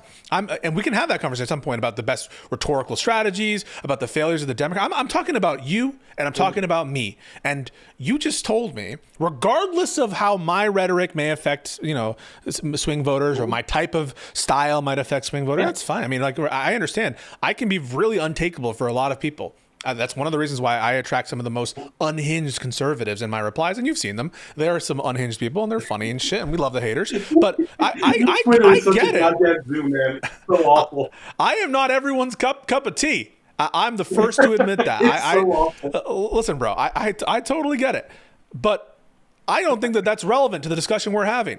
The discussion we're having is about you. And it's about me and about the truth there. And if you're saying, I don't want to give you my full truth because I don't want to jeopardize my ability to convince these voters, that's fine too. But what you just told me was something remarkable. Okay, but what you just told me is... That's not what I'm saying, Pisco. Okay. What I'm saying is that when I have these conversations with people, and what I'm attempting to do oftentimes is get into the issues in a way that's as fair as I possibly can, And when I agree with you, I'll agree with you. And when I disagree, I'll disagree with you. But then the person who's more partisan in the conversation, not always a leftist, but often someone from the left, then tries to turn it into an all or nothing proposition. Like, oh, well, because you agree on me with this, you must agree, and then turn it into a partisan conversation rather than a conversation about the specific issue. And once that happens, I'm saying that the result is predictable because, I do have a constellation of opinions about the Democratic Party and about Trump and about Harris and about how that interacted in my mind. So if we're going to get into a broad all or nothing pick a side conversation, then suddenly everything's on the table and we're just getting into partisan bullshit, which I think is, I mean, it can be fun and it can be good blood sports, but I don't think it actually serves any cause that I'm particularly interested in. I mean, we'll put a pin on it. I mean, I think it's absolutely disgraceful. I'm just being honest with you. I think it's disgraceful that you just said that gun to your head, you would pick Trump. And that is just such a ridiculous statement that we're going to have to interrogate. And frankly, I don't care how partisan it makes me look. I mean, that is an insane statement in my estimation, given every. You were in the room when I was talking to Destiny, and I said all these same things. Well, I didn't hear you say this. That specific distillation of it. But I guess I'll ask just one question on that issue, and then I want to get to some of the other. Contemporary stuff that Trump is doing so that we can calibrate our conversation a little bit more, maybe on areas we agree with. You have to leave. Sorry, I am going to have to call it in the not too distant future because I have a trial coming up. Oh, no worries. Distant future. Is 11 good for you? 11's good. Yeah, okay, I don't want to dip out on you mid question. 100%. So I guess this is the one question on that issue, and then we can get into some of the more recent stuff, and then you can go. First of all, I do appreciate you coming here and listen. There are a lot of people who would enjoy your calm style and your more fatherly affectation as opposed to my more frenetic energy. So I appreciate your wisdom at times, or in my case, I sometimes think you're saying stupid shit, but I appreciate you nonetheless, and we get into it pretty hard. The one question on that issue that I'll ask you is, having seen what you've seen now, given the choice, gun to your head, someone says, you can sub in Kamala Harris right now for Trump. Having seen what you've seen already, would you do it, yes or no? Not yet, but it's getting closer. Okay. All right. Okay. Sorry. That'll have to be for another time because, I mean, I think that is just crazy, but we'll get into it another time, I'm sure. Let's talk about this First Amendment issue and the constellation of different things, especially with respect to immigrations. I want to get into the Alien Enemies Act thing because I think that is an incredibly dangerous spot where we're gonna see a showdown with the Supreme Court, and I think that's coming. And so I'm curious. One, I'll let you respond to what I just said because it was kind of a snipey little thing, but also your take on other actions in this constellation, as you said, of Trump related. Yeah, I think stuff. Yeah, I'm happy to let that one go for another time because it's kind of unrelated to what we're talking about now. The Alien Enemies Act, and I don't want to pretend that I'm as knowledgeable about this. I haven't read in the same way I did with Khalil, so I don't want to pretend I have all the case law. To the extent there is case law, but I think it's like 3 wartime cases. This is a much more like whereas the Khalil thing came. It struck me as oh my God, we need a political win. Go do it. And like they were rushing and things were really poorly done. The Alien Enemies Act, this strikes me as the culmination of long-term careful planning. It seems incredibly thoughtful.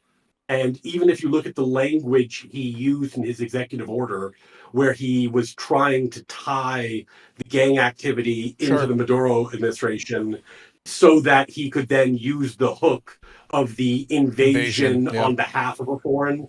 So like this clearly was orchestrated by a lawyer and has been thought through in this way. 100%. They signaled it even before the election.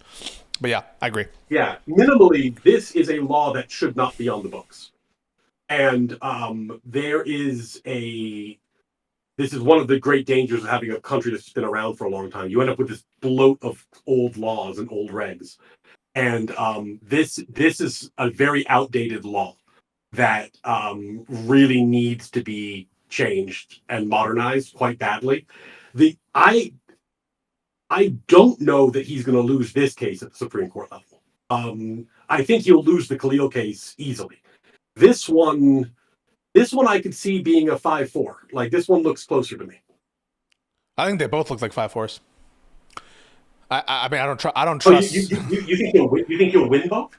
Well, I didn't say which direction the 5-4 is in, but no, I think that there's a potential for split decisions on both these cases. I will say, I also don't think the Alien Enemies Act should be on the books, but for me, I guess it doesn't matter whether it is or not. The question is it being applied unconstitutional, or is the law unconstitutional, or not? And I'm not here to contest the constitutionality of the Alien Enemies Act facially. I think that there could be arguments to that effect. There, I think, are due process considerations separate and apart from the Alien Enemies Act that at a bare minimum would apply to resident aliens. I think that you and I would, although that there has been case law that seems to suggest that, you get whatever process the Alien Enemies Act gives you. I'm not so sure that would hold up given the other case law that we have, more recent case law that says that resident aliens are entitled to certain minimum procedures before they're not a substantive right to stay in the country, but procedural rights before they're shipped off.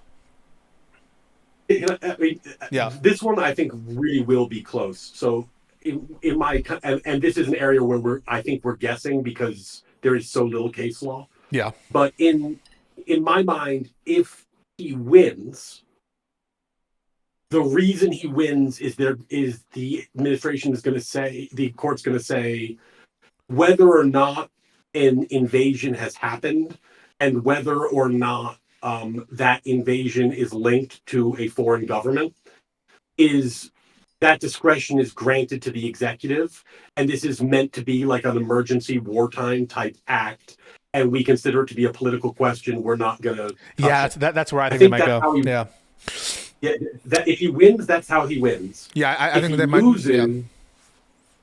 If he loses, it's because they thread a needle and they say, okay, look, we're not saying, and I think this was maybe where you're going with the facial comment. We're not saying that if there was like a war and Mexico was invading the borders, that you would have to give like full due process rights to prisoners of war. That's clearly governed by the Geneva Convention. It's a different thing. But if it's not that kind of invasion, if it's a smaller scale, more nuanced, like, let's be really, like, let's say it was, let's say that Trump was claiming that these were spies, right? That these are like literally government operatives who are working to undermine our economy from within, right? Okay, like you could see why you would defer to the executive there, but given that it's not a full-scale invasion, maybe you should just hold them and there should be some kind of like military tribunal. Here's the issue, Ryan, right? and I agree with you that I think the most likely thing, and that's what I think would be disgraceful, is for this court to say, political question, we can't decide it. But if, don't you agree that it should be judicially reviewable whether something is an invasion or whether something is a war?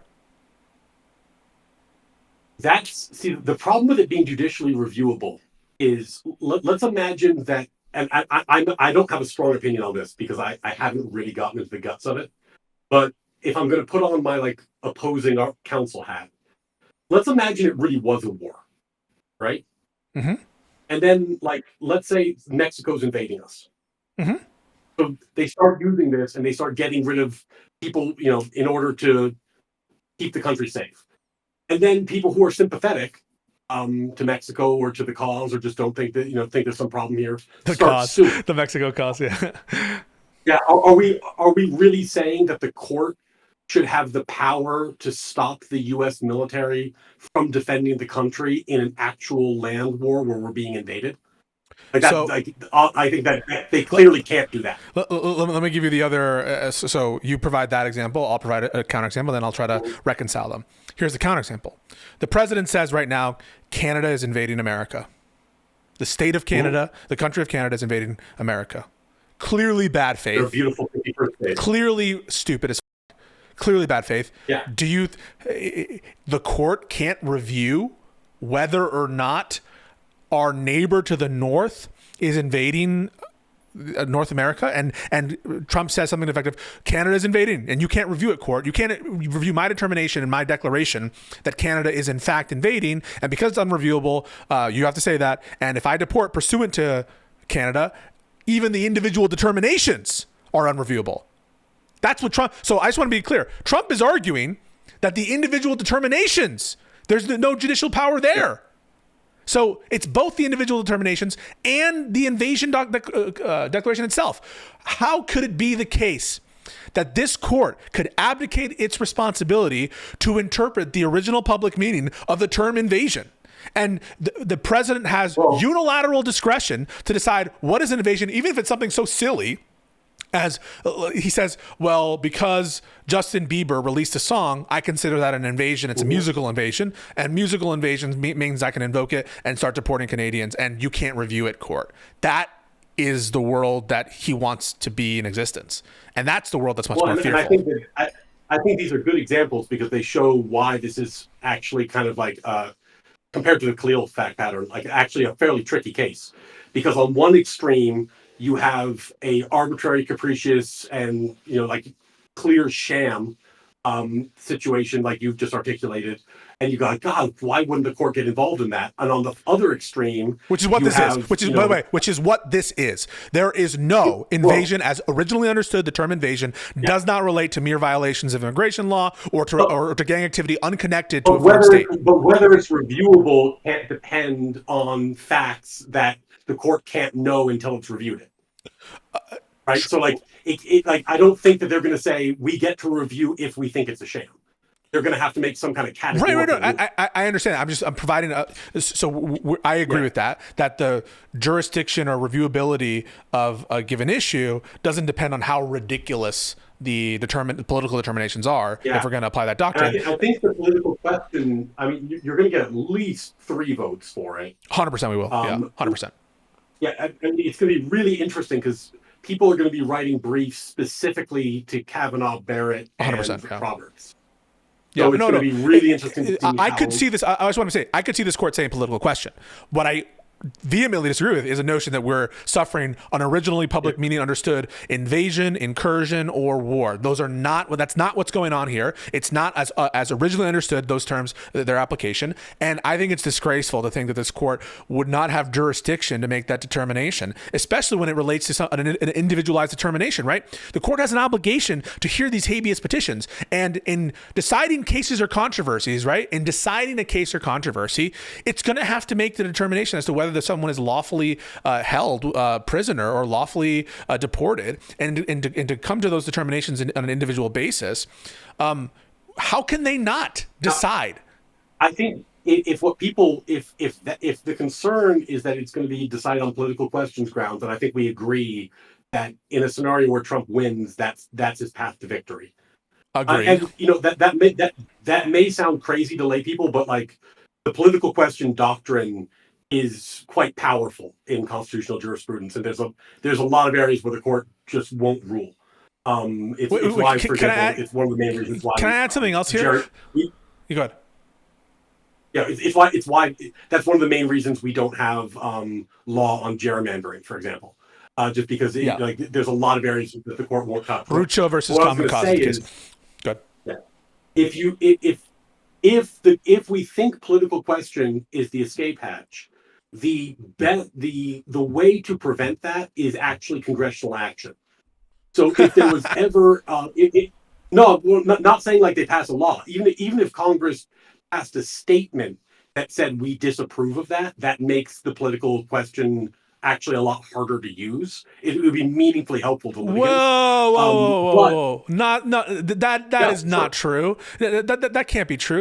If the court says it's political questions for the political branches to do, and Congress passes even a law that says that what the president is doing is unlawful, why would the court have jurisdiction to hear that interbranch conflict? No, it's the Youngstown Steel point, which is from the immunity jurisprudence, where Because I think you said this earlier, where they're also invoking independent Article 2 power. Yeah, right. So, to the extent that Congress is asserting that it has a role here, which it obviously does because it passed the law in the first place. Sure. So clearly it has a role here, and they're saying we disapprove of the executive's actions, even if it's short of being able to pass a law, because they could pass a law, they could just revoke the statute if they've already disapproved. So a non-binding resolution would give jurisdiction to the courts to figure it out? It would be, if I was writing an opposition brief and I was saying political question does not apply here, the fact that Congress believes that this is wrongful would feature in my opening statement.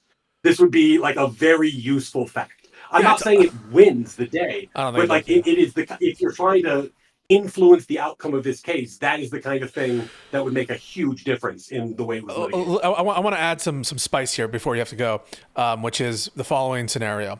So let's say Trump, as he is arguing, is that these determinations, the process you get on the Alien Entities Act is all the process you deserve, right? That he cites this case law, which I don't think is good law anymore, given for aliens, that this particular type of deportation, the process you get under it is all you are afforded, and that the definition of due process includes up until only this kind of process that you get, which is very summary, as you saw with the alleged Tren de Aragua gang members. And he also says the overall determination as to invasion, incursion, and that's obviously unreviewable because it's a political question, so you can't review that. And all the process you get internally in the executive branch is this very minimal stuff that we do, and it's pretty much summary. And then also, court, you don't have any jurisdiction to assess on a substantive matter any kind of judicial habeas petition that someone comes to you with. And so, and that is the position right now of the administration, that the court lacks jurisdiction on these matters. If it's the case that Trump designates a U.S. citizen and says, you're an alien enemy, and the citizen's like, no, I'm not an alien enemy, I'm a citizen.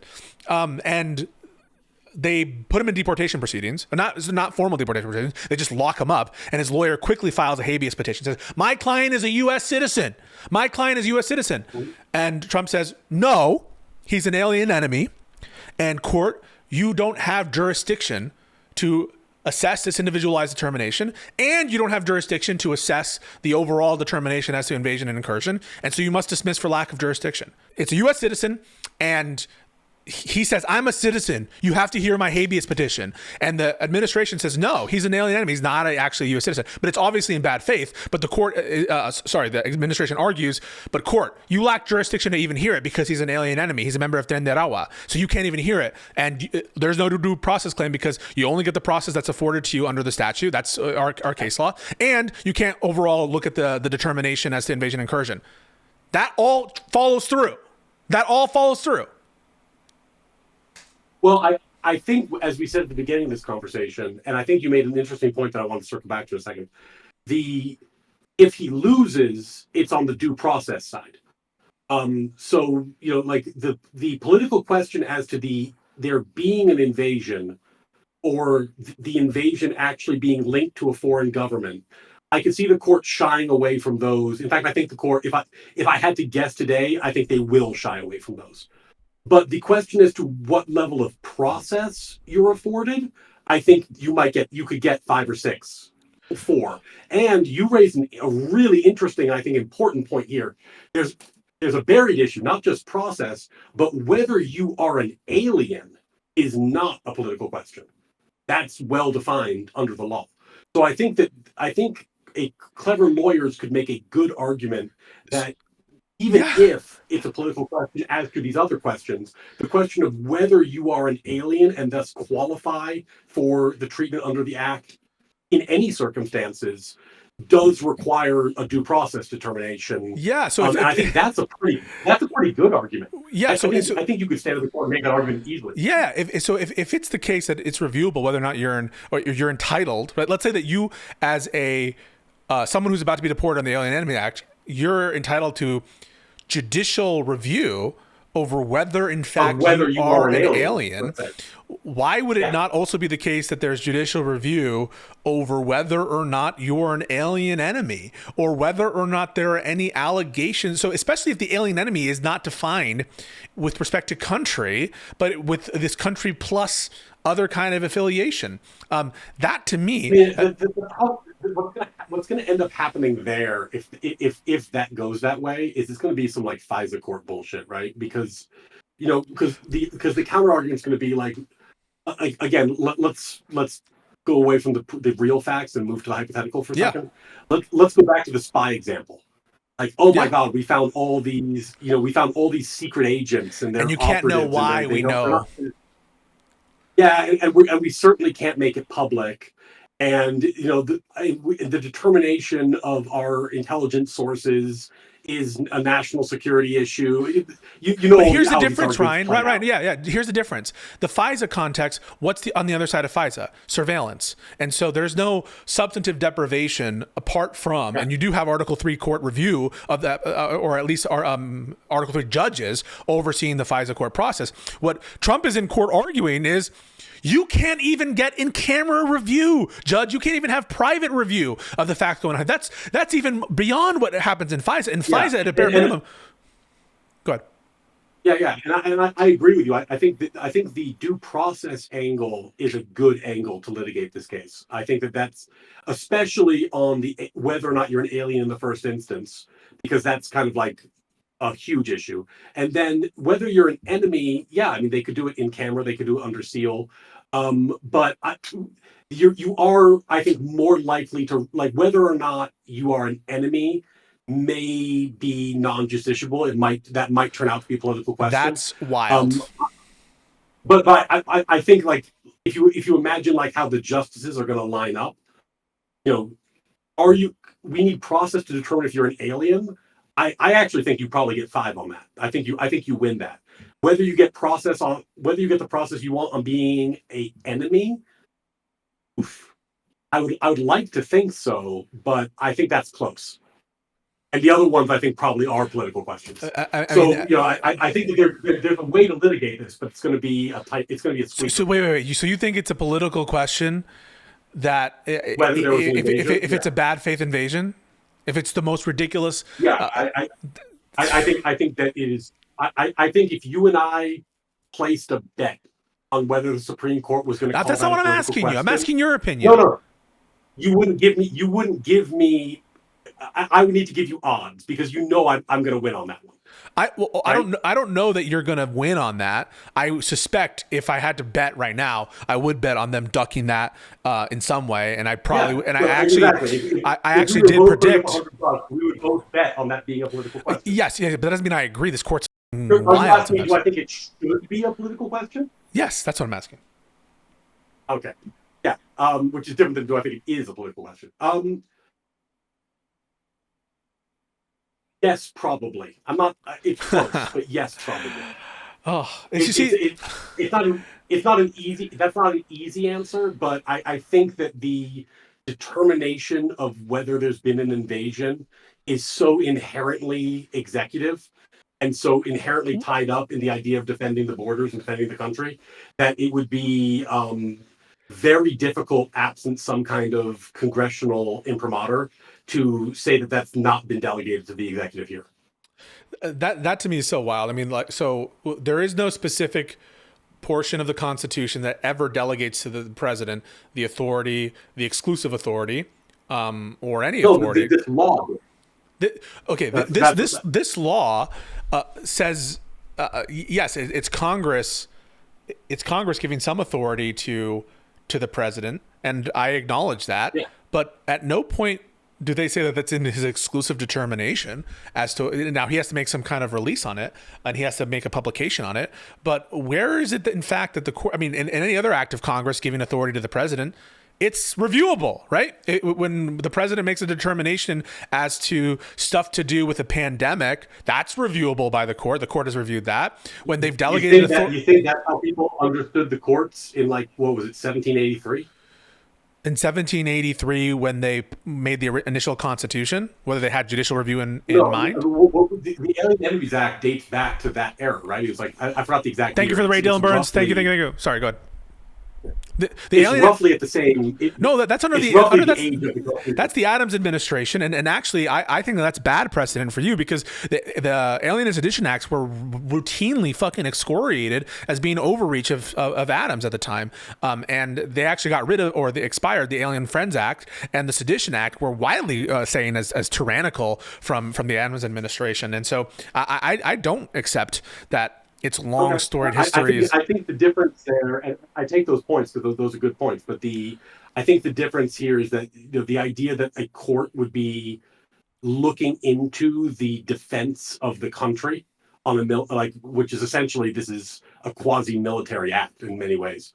That doesn't seem likely to me how people understood that at that time.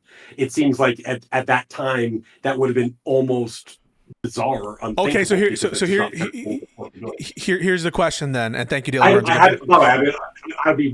I'd welcome research on this because, like I said, I haven't deep dived it, but that's my instinct. This will be my last question on this topic, and then I'll let you go because I know it's late, and I appreciate you staying on a little longer. So the last question on this is, Abraham Lincoln, when he was in charge during the Civil War, there was, it's not exactly the same, it's an insurrection, okay, but you can imagine a situation where there's an invasion.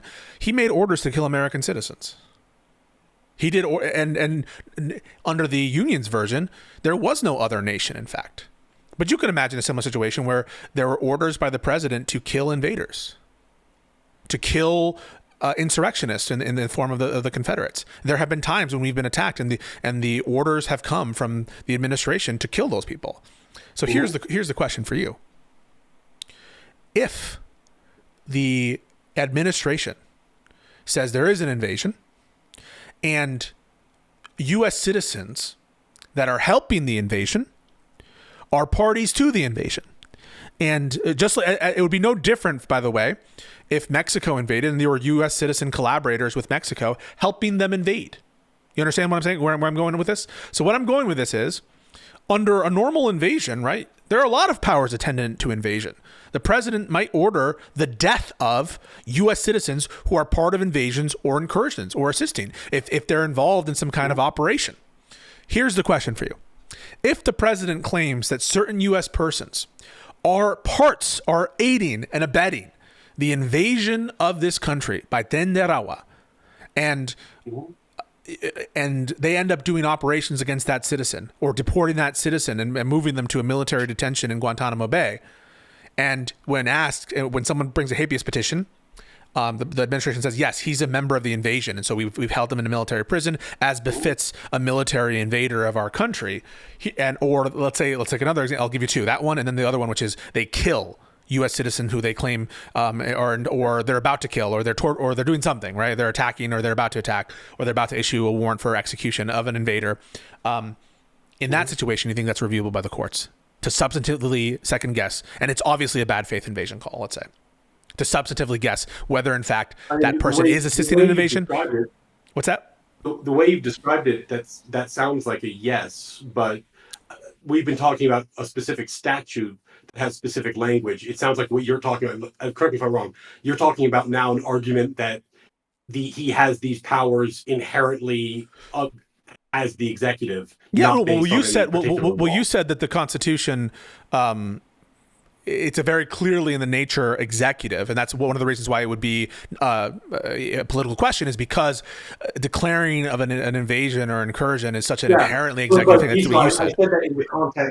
I said that in the context of Congress drafting a law and then delegating authority to the executive, and then the determination of whether there's been an invasion or not in that context is inherently executive. You're posing a very different question, which is, in the absolute absence of a law, does the president just have this power as a matter of constitutional Well, that's what Trump structure? is arguing, number one, but also... Yeah, and I have no reason to agree with that. I think I've seen no law, I've seen no cases, I've seen nothing that would imply to me that that's the correct interpretation of that.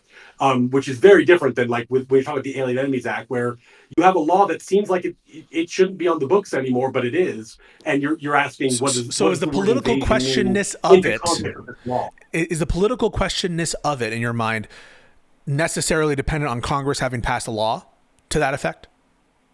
I think political question is inherently context dependent. Yes. So Like absent I think if you absent take, the Alien Enemies Act, do you think that they would be reviewable whether or not there's a declared invasion if we're relying on the inherent power of the executive branch?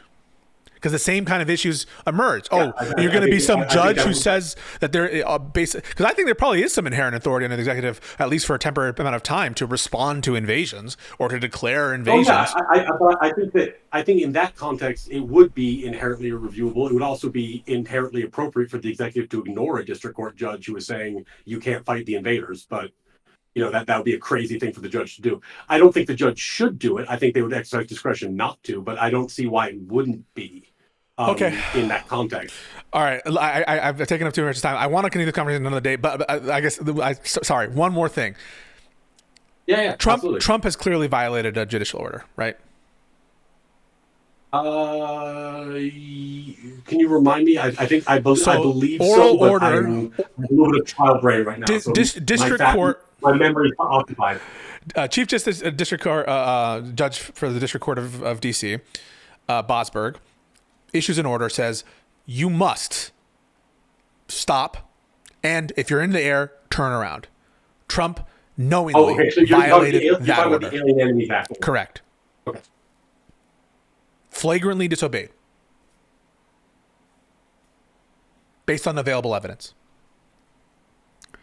Yeah, they're making a very technical argument that I have not looked into at all. So I want to be a little bit careful in the way I approach this because I just don't know the answer. And maybe if you have, I would actually really appreciate you jump starting my research because I haven't had time to do it. Which is, there's this question as to what the order was, and then there's the question as to the judge's authority to ask them to come back to the country if the plane's already left. Yeah. I assume that's been the topic of some discussion of research, but I have no idea what the law looks like. So just to be clear, there is no dispute that the order was given while planes were in the air. There's no dispute that the planes were not turned around. And right now, the judge said, I have reason to believe that you violated my order and was asking for more information. The Trump administration says, we're not going to give you more information. And the court said, you have to give me more information.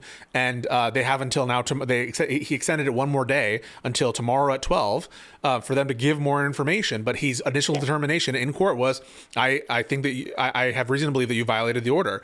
And because it's undisputed that he issued a oral order that said the planes must turn around. They acknowledged that, and the planes were in the air. And if you look at the timeline and when the administration was celebrating when the lands were happening, providing information about when they were happening, it seems that he's flagrantly violating the court's order. That the available evidence seems to suggest that. Now, he might have arguments about why the order is wrong or the order is unlawful, but in the normal course, you would agree you have an obligation as the executive to follow even what will amount to an unlawful order by a court, because the normal course is appeal, right? I would agree that is the normal course. I want to get one more detail from you if you know it, because this is literally, I just don't know the facts because I've been occupied. I understand that they've made the argument that there was an oral order and then a subsequent written order. Yeah. And the subsequent written order had materially different language. Have you compared the two? The oral order, the written order was like a minutes order that didn't describe everything that was said in court, but that doesn't matter. You know that. Yeah. Has the Trump administration made the argument that they understood that the written order was a narrowing of the oral order? No. They've argued, but even if they did, who cares? That would be ridiculous. There's no good argument. Yeah, it's the kind of thing that a non-government litigant would get slapped around for, but in tussling between the executive and the judiciary, that's the kind of move that is often made. Bro. Which is why I was wondering if they. He said in court, turn around the planes. They did not do so. Yeah. Yeah. They knew that they said turn around the planes. That does sound, from the facts you've given me, that does sound like they're ignoring a court order. If the court determines, sorry, go ahead. Yeah, I think the thing that's going to be interesting about this is that is the ultimate lawfulness of the order, and I say that because, as you know, like if you're not the government, by the way, and the judge orders you to do something and you don't do it, or you play games, you get held in contempt and you get thrown in jail. So this doesn't really happen. But when it's the government, you're not, the government's not going to be held in contempt and they're not going to be thrown in jail. So the jostling between the executive. I'm not talking about the penalties here, Ryan. What I'm saying is, if the court determines, and I think Chief Justice Roberts' statement today was telling. He said the normal course is not impeachment; it's appeal, even if of a wrong order. And there is a Supreme Court precedent that I know you're aware of, where it says you have to, you can't choose not to follow an order if you're given one, even if it's a wrong order, even if it's an order that's not in keeping with the law. And even in the matter of course, lower courts will get things wrong, but they're still bound by the orders until an appellate court and eventually the Supreme Court overrules them. I would agree with that, but I think you would also agree there's tons of examples in our history of the executive branch playing games, maybe not to this magnitude, but I think actually in some cases worse. So like the jostling between the executive branch and the judiciary has been a long-standing issue. Never, in my opinion, you have to go back to like Lincoln and a few other issues where this issue raises itself. I would agree with you about that. Not in the modern era. In the modern era, I think not in the modern era. And I want to be like 1,000,000,000% clear. If the court determines that they willfully violated its order, aren't we in a constitutional crisis? Oh, you posted about. Oh my God, there's no way we're gonna be able to get into this topic right now. So I'm just gonna tee this up and then not get into it, and we can get into it when we have more time. You posted something on a constitutional crisis like weeks ago. Yes, and it made me think. It made me think quite a bit, because my knee-jerk reaction at that time was no, and then I thought about it more, and I think the answer is yes. But I think it's a constitutional crisis that is precipitated by Trump, but extends backwards. It's substantially further than that. No, you have to say that because you have to say that because you just said that you would right now it wouldn't be enough for you to substitute Kamala Harris in for Donald Trump, and if it were true that Trump were the precipitating cause of a constitutional crisis, that position would be untenable, and so that's why you say that. But there is no reason. Well, no, it's because I think I can preview it, but I'm not going to get into it now because you have to go. Unfortunately it's getting late. But we can preview and talk about it more another time. I think the crisis that we're having is that I reflected on your post, which I thought was really interesting, and I looked back at my adult political life, which started in circa 2000 with 9/11, and what I've seen my entire life is a relentless expansion of executive authority. Every administration, every party, relentless expansion of administration. They do it in different ways, and I'm not saying they're equivalent, but it's just been one direction. And we've reached the point where the executive branch is so large in scope, so broad in its powers, that when you elect somebody like Trump, President Trump, who it wants to view it as a unitary executive would, with total control, and wants to fight the other branches for control, and wants to take on all these power struggles and ignore norms, we have created a situation that is hugely untenable because we didn't used to have presidents that even had anything resembling this power. And we've made a tremendous mistake. And I'm very hopeful that the lesson of this administration is going to be that we need to unwind that. And we need to have an executive branch that is substantially less powerful than it currently is. But Trump is calling for the impeachment and removal of Chief Judge Bosberg, for which Chief Justice Roberts. That is a great. Go ahead. Well, I agree with Chief Justice Roberts. That is not an appropriate thing to say. It's a shocking thing to say that we should impeach and remove someone on the basis. I have not even called, by the way, for the impeachment and removal of Alito or of Roberts. I said that they should, some of these people should resign, but I've never said that we should impeach and remove these justices because they issued opinions I disagreed with. And I'm someone who's very like antagonistic to the current court's rulings. And, you're not shy.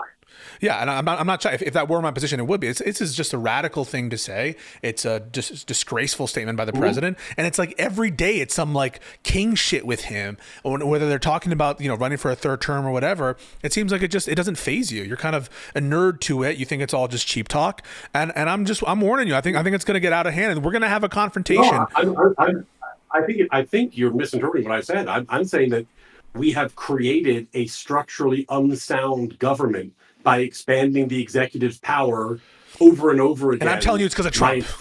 It's because of Trump. For 20 years. And now you get Trump. And I'm hoping that this is a lesson, that people will look at this and say, the only logical response to this is that the office of the president must be less powerful. That is the only way that you could respond to this, is say, okay, like, you want to have a unitary executive theory? That's fine. We're going to shrink the role of the president. And we're going to say, you know what? The president will do less things. And that way we can avoid future power struggles like this. Because Trump is who he is, but if you leave the gun on the table, somebody else is going to pick it up. It's so fascinating. Right now, go ahead. Sorry. No, there is a structural problem that needs to be fixed. Do you disagree? You think I agree. No, I totally agree. I think the presidency is way too strong. But it's so fascinating you say this. So we agree. But capacity to take an issue where we agree and then phrase it like I said. No. But it's fascinating that you say that, but yet you're in support of it being a political question, whether or not it's an invasion or incursion or a war, that it's unreviewable by the courts.